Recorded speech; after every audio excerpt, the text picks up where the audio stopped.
You're listening to HealthcareNOW Radio. Stand by for This Just In, the latest in healthcare innovation and technology trends with your HIT advisor, Justin Barnes.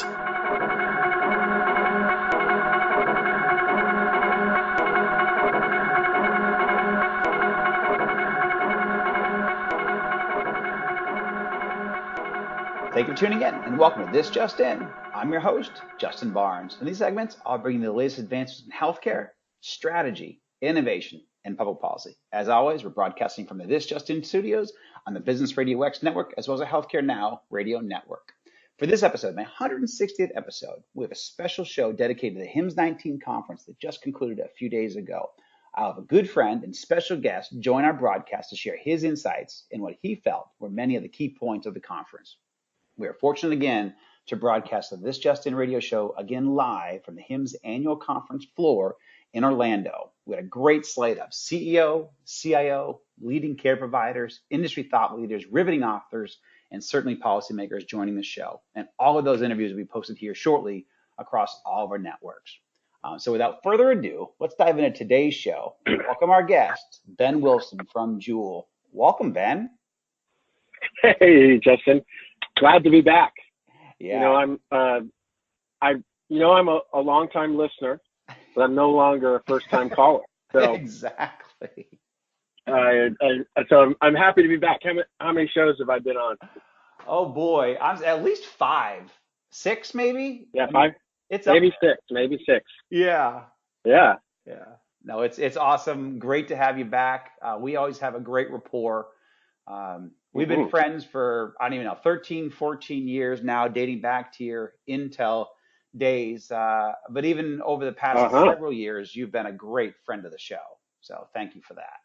Yeah, well, we built some great things together. We did the accountable care practice, accountable community care practice, and then we did the mobile health consortium. So I feel very proud of those accomplishments, along with the partnerships we did between Greenway and Intel. And so it's been, the two of us have done a lot of fun things together, including your show. Yeah. And actually, a friend of mine, one of my branding companies that I work with, says, I use the term, we ran a lot of fence line together. And that's certainly, you and I have run a lot of fence line together over the last 13, 14 years. So absolutely. Yeah. And looking forward to the future. No, same here. And we're not dead yet. Thankfully, no. Very true. One piece that you actually do, which I love, is you always would come onto the show and do a wrap up for me and really join me. But usually we only have 8 to 10 minutes to do this. But today's show, we're going to spend a good 25, 26 minutes doing a wrap up. So I'm really excited for the show. You would always come on and because and give me the latest and greatest from the show floor. I'm always busy on stage doing the radio show, but you at the time, you actually navigate a majority of the conference and then come on to my show and really talk about what you're seeing out there, what you're hearing, kind of the vibe from the show floor. So that's what we'll jump into here in a moment. But you're always an awesome guest, so thank you, brother. I appreciate it. Yeah, I've enjoyed being your Cub reporter, reporting from the floor live and getting to be on the live show there at HIMSS. So unfortunately, I had scheduling conflicts and couldn't make it for your live show, but I like this more relaxed format, getting a chance to really get into depth on some issues. So it'll be great. So true, so true. So let's talk about that before we dive into the HIMSS19 wrap-up show. You're now Senior Director, Enterprise Markets for JUUL. So tell me about that. That sounds like a really cool role, but tell me about it. Tell us about it.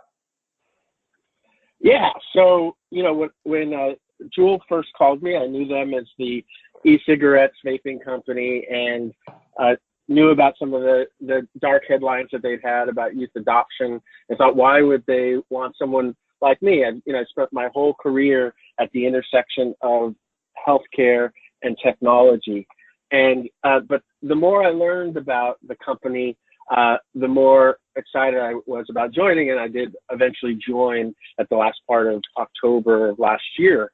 And JUUL's mission is to improve the lives of the world's 1 billion adult smokers by switching them off of combustible cigarettes. I think we all know that combustible cigarettes, the Public Health of England has said they are 95% more, or the e-cigarettes are 95% less harmful than combustible cigarettes. Mm-hmm. And we have about $1 trillion a year in tobacco-related healthcare costs globally. It's about 15% of our healthcare costs. It impacts the quality of lives of millions of people. There's secondhand smoke. So, we're really taking on a big mission. And, although 5% of the world's smokers are in the U.S., obviously most of them are outside the U.S., so we're expanding quickly. And so my role is we're building out the enterprise markets division. It's sort of the B2B division of JUUL. Up until now, all of our sales have been direct to consumer. And we're working with large employers, with providers, with payers to build switching programs to switch people away from combustible cigarettes. And we've seen a lot of interest in the market. It's a way for us to focus on adult smokers, and it's a way to help organizations to have fewer and fewer of their people smoking combustible cigarettes. So I see it as, the biggest opportunity I've had in my career to have an impact on public health globally. And we've announced this year we're going to have a Bluetooth-enabled device that will allow you to titrate the amount of nicotine that you're consuming. You'll be able to track it. You'll be able to share it with other people, providers, what have you. So that may soon be one of the largest digital health platforms in the world. So we're just really excited about what we can accomplish and looking forward to the future. Wow, exciting, my friend, and congratulations. And I saw the interest that people at HIMSS, some of the big C-suites that were taking attention to you and JUUL. So congratulations on that, and I certainly look forward to doing some future shows to learn more. I know that my audience would love to learn more, and I certainly would, certainly as you dive into the public health side. So fantastic. Excellent. Happy to do it. So you and I talked about this offline a little bit. We talked about this in Orlando, figuring HIMSS20 would be back in Las Vegas because it bounces from Orlando to Vegas, back to Orlando. And when I did a little bit of research just here recently, we are back in Orlando next March. So I'm not quite sure how I feel about that because I love Las Vegas. What are your thoughts, my friend?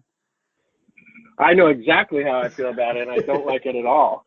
I love Las Vegas. Well, one thing, I live in the San Francisco Bay Area, so it's a 2-hour plane ride. It's the same time zone, so that makes things a lot easier, for me personally and for the people I work with.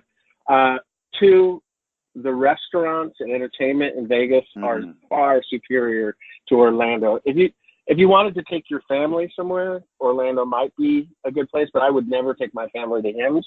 So, so that doesn't work for me. And everything is so far away. You can't walk to anything in Orlando. So, whereas Vegas, if you're staying at the Venetian, if it's at the Venetian, you stay at the Venetian, the Palazzo. There's tons of great rooms, suites. Everyone gets a suite, and I just think the accommodations are way superior, and I don't know why they're choosing that. I do get that probably the vast majority of the people who attend do come from the East Coast, so that may have something to do with it, or maybe there were some scheduling issues in Vegas. But I am not happy with that change. Yeah, I have to agree. For everything you just said. Was I clear? Crystal clear. Okay, good. And I completely agree. There's just so much, the access to restaurants, more places to meet, easier to walk around. You are self-contained. You're not really outdoors at all in Las Vegas for the conference, and that's what we want because we're always running between meetings and trying to get to a dinner and then try to meet more people. And I totally agree. I don't bring my family with me either. Those are 20-hour days, 18-hour days. You're trying to maximize the 3 or 4 days that you're there. So I completely agree. And I'm going to look into it. I'm actually going to email the HIMSS people and find out what is going on, because after HIMSS20, I don't see future cities listed. So that's the other thing. So something may be going on with timing or finding the right cities for us as we grow. Because I think we approached 43,000 in 2019. Oh, wow. Or crossed over 43,000 attendees. And so there's not many cities globally that can handle that many people. Las Vegas certainly can. Orlando certainly can. But other than that, I'm not too sure of too many. Because the other side is, well, San Francisco could handle it. New York City could handle it. The price is you're basically outpriced. People can't afford $350, $450 for a hotel room per night to be more centrally located, plus all the travel costs and fees. And then restaurants can't handle 100 people or 1,000 people events as easily. And so that's why we really can't do New York or Boston or San Francisco or LA anymore, because we're kind of priced out. Yeah. So even Chicago. Yeah, correct. Well, Chicago, the labor unions actually kind of pushed HIMSS. So their headquarters is in Chicago, but there was some real union issues the last time. I think it was 5 years ago. It was in Chicago. They got into sideways with the unions. But I do think it's going to be back on the list moving forward. I think we just got to think about that. But nonetheless. So how many people used to attend when we first started going to HIMSS? I think it was I remember numbers like 4,000 or 5,000. Correct. And it's amazing. It's like 9 times that amount. Yeah. So I actually started going. This is my 18th HIMSS. And I didn't go to everyone in a row. I started going to HIMSS in 1996 or 1997 was my first HIMSS, and then 96 was my first HIMSS actually. And then I skipped a couple of years, but yeah, I've gone 18 years. Over the past 20 years. So it's been pretty significant. But when I started going, 4,000, I think, pretty sure was when I first started to go. Which is a big I think we have a similar pathway, because I think I went for the first time when I was in graduate school. I think it was in 95 or 96. And then I think since 98, I have gone almost every time. Wow. So we're the right people to be talking about HIMSS, I think. We truly are. Very cool. On the radio. Exactly. I forget I'm talking on the radio sometimes when I'm talking to you. I feel so comfortable. I know. Thank you, my friend. Very cool. So why do you attend HIMSS? Kind of diving into the why. Why do you go each year? And why might this be your 16th, 18th year of going to HIMSS? Well, sometimes I have to go. It's sometimes a good chunk of my career when I was at Intel, when I was at Citrix, when I was at Baby Center, Consumer Health Interactive. I basically had to go. It's the number one healthcare IT show. I mean, if you're a person that defines himself as the intersection of healthcare and technology, and you don't go to HIMSS, doesn't make much sense. So the vast majority of the time, it had to go or took my company to HIMSS because we had to be there, because you had to be on the list. If you're not at HIMSS, it seems weird. If you're in that space, I remember a few years ago, Cerner took a year off or something like that. They realized what a mistake it was, and so there's that. The other thing is, I have my healthcare IT family, and we all gather at HIMSS every year, and I get to, people that I've worked with for the last 20 plus years. Show up there, and so there's a networking component of that, but also just seeing old friends and going out to dinner and catching up with people. Then there's the networking component of it. It's where at least all the companies, all the vendors go. I think over the years, the amount of actual healthcare systems attending has sort of gone back and forth, and has for a vendor is less of the reason to be there, but more of the reason to be there is to talk with other companies, to build partnerships. And since most of my career has been around building partnerships, HIMSS has been a key place to be, to do that. And so I think that's probably the major reason why I go, is because it's the place to go do business if you're in the space, and it's a very efficient way to see people, meet people, and push relationships forward. I could not agree more. So diving into some of what you saw this year, what are a few of the healthcare and or healthcare IT trends that you saw at HIMSS 19? So I would say the number one trend I really got excited about was voice navigation with the advent of Alexa and Siri and Google Assistant. Those tools have really taken, what we used to call voice recognition to a whole new level, which they're combining, artificial intelligence with voice recognition to really be able to for the machines, for your computer, to understand what you're talking about, and to build structured data sets around how you're talking to your computer. So a doctor who does dictation, the charge codes can be collected, the structured data in terms of the notes that he wants to take can be collected and organized and put into documents in a way that you could never do that before. And I think that has been the major barrier for integrating computers into the workflow of the clinicians, is that up until now you had to type it in or at least press the screen. And admittedly, my physician still sits there looking down at the computer while he talks to me and asks me if I'm still on the same medications, and it's not really a very intimate interaction. So I really think this voice, these advances in voice are really going to have an impact on the adoption of computer tools, and also in AI and machine learning, and how the computer can get to know the person and sort of understand the language of that person and understand what those words mean. Because if we say cold or influenza or whatever, we could say the same thing in so many different ways, and now computers sort of know all that and can help guide your interaction with the computer. So I think it's really exciting. Pretty soon there won't even be a visible computer in the room, right? There'll just be people talking and the computer listening and documenting, and maybe sometimes giving some feedback for clinical decision support or what have you.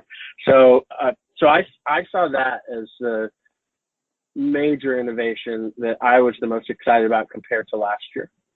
Yeah, I completely agree. And the evolution and the maturity of it as well. So I even had a company, the CEO of Suki joined my radio show at HIMSS, and he does exactly the functionality you're just talking about. And when you first mentioned voice, my brain goes a couple different directions, because in my think tank, we talk a lot about voice first, but not voice only, using voice technologies on patient engagement and patient management, and even patient empowerment. But then you also brought up the side where it's going to be a data collection engine, discrete data, and that's exactly what Suki does. So they'll sit on the front end of an EHR, allow a doctor to have a voice conversation with the patient, and it captures, and it's not as clean as some of us manage our homes today with our voice.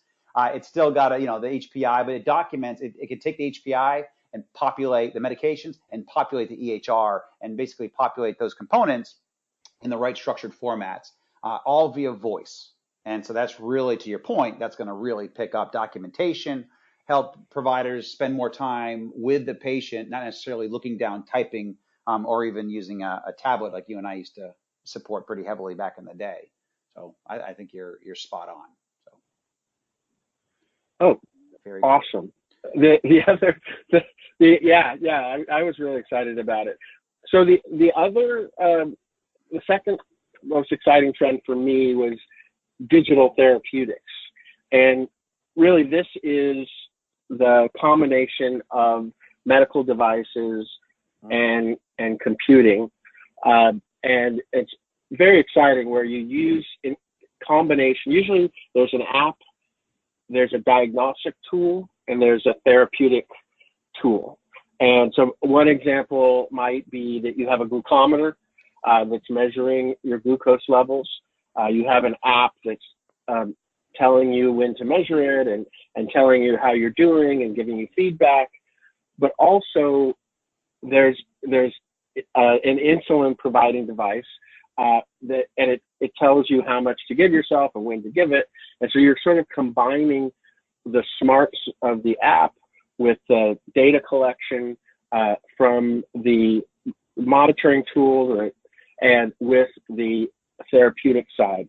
And that sort of combination could really take things to the next level. You could see not only around diabetes, but CHF, COPD, with asthma. You could see lots of different conditions being managed this way, where you can do it at home. You can do it by yourself, but you're being monitored remotely because it's being done by an app. And if the readings are out of range, if it looks like you need to go to the hospital or what have you, your providers would have the information to reach out to do an intervention. But otherwise, you're being monitored and you're being given the therapy you need on an ongoing basis in a really smart, integrated way.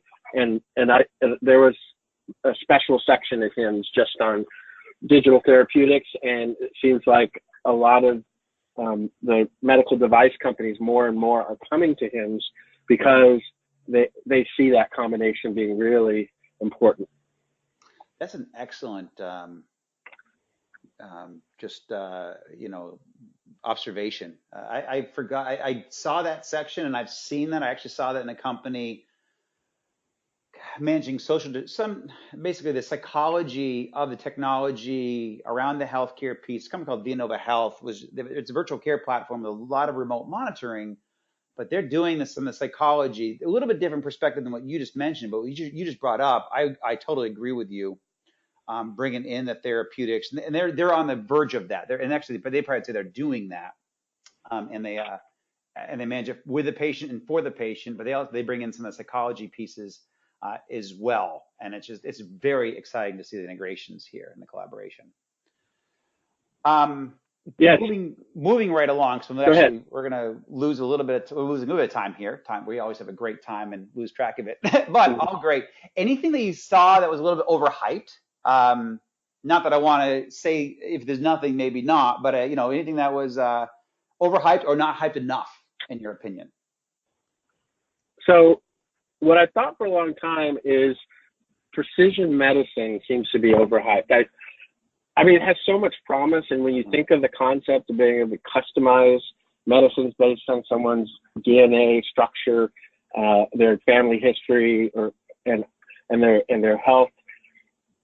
It's so exciting, but just every year I go back to HIMSS and I see some of the same companies that are just crawling along, not making the progress. And I don't know if that's an issue with adoption in the clinical community or whether they're just not making the strides in terms of progress, in terms of innovation and the science.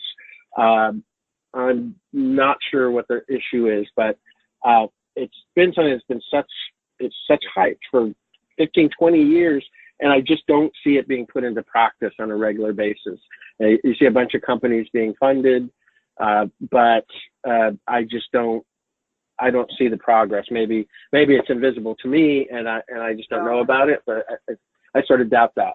I agree to an extent and we saw Evelyn Gallego in our think tank talk about social determinants of health, SDH or SDOH, depending upon the organization. But social determinants of health, that's going to give you some structure so we can evolve precision medicine and then get that inside of technology and innovation at a grand scale. It's happening in little pockets, but I agree it's not happening at scale. And that's kind of what we envision to be the bigger picture, and that we want for healthcare to really have the societal benefits financially, health-wise and so forth. So I completely agree with you. Just for the sake of time, kind of moving a little bit into the rapid fire section because we have about 2 minutes left. Look into 2.5 minutes left. 2 minutes left. Look into your crystal ball, and what do you see for trends and or innovations in the rest of this year in 2020? Well, I do think that AI and machine learning are going to continue to play a huge role.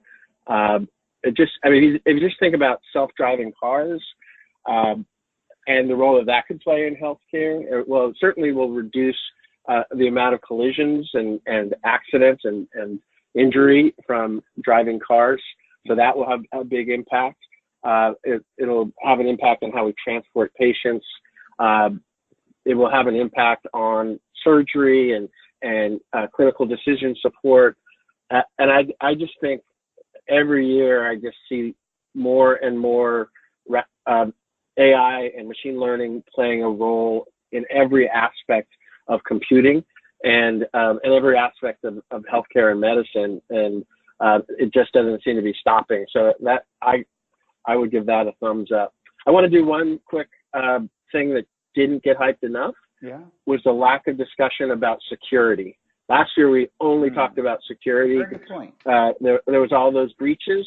Well, I think the technology has stepped up, and there's a lot of the solutions have improved. So we've had fewer, and so that's the thing about security is that when you don't hear about it, people don't think about it, and but really the fact is that the security solution companies are really doing their jobs, and the CISOs and the hospital systems are doing their jobs, and so it was exciting to hear less about security this year.